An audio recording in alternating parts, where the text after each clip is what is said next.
I'm going to tell you a story about me when I was a little girl and something I did that was kind of bad. So, do you have any foods that you don't like? Is there a food that you really don't like to eat? Yeah. Yeah, what food do you not like? Which is it? It looks like you like cheese a lot. Do you like broccoli? You do? Okay. Do you like peas?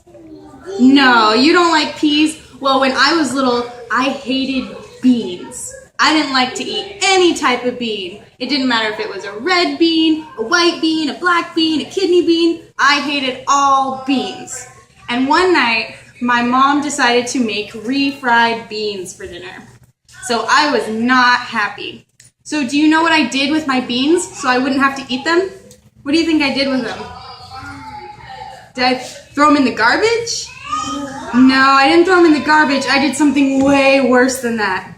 I scraped all my beans off my plate and I waited until my mom wasn't in the kitchen watching me, and I stuck them inside the heating vent.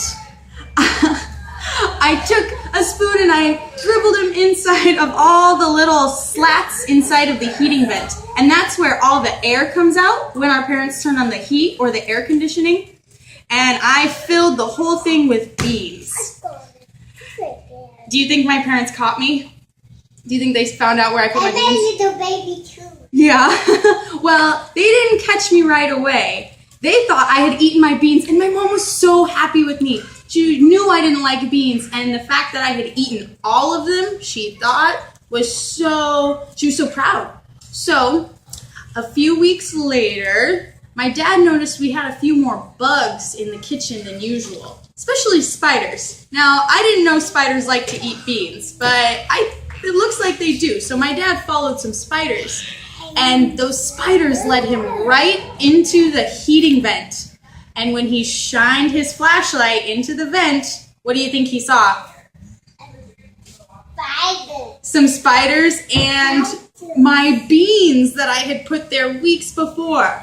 He was not very happy with me because it turns out I had lied. I didn't eat my beans that night. I put them in the vent. So he made me get down on my hands and knees. He gave me a spoon and a paper plate, and he had me shovel all the dried, yucky beans onto a plate. And spiders were crawling down there, and it was really icky and gross. So I learned my lesson. Do not stick your beans in the vent. Instead, eat your beans. They are so good for your body. And I know that my parents weren't trying to make me sick. They were trying to help me grow and be strong. So I should have eaten my beans.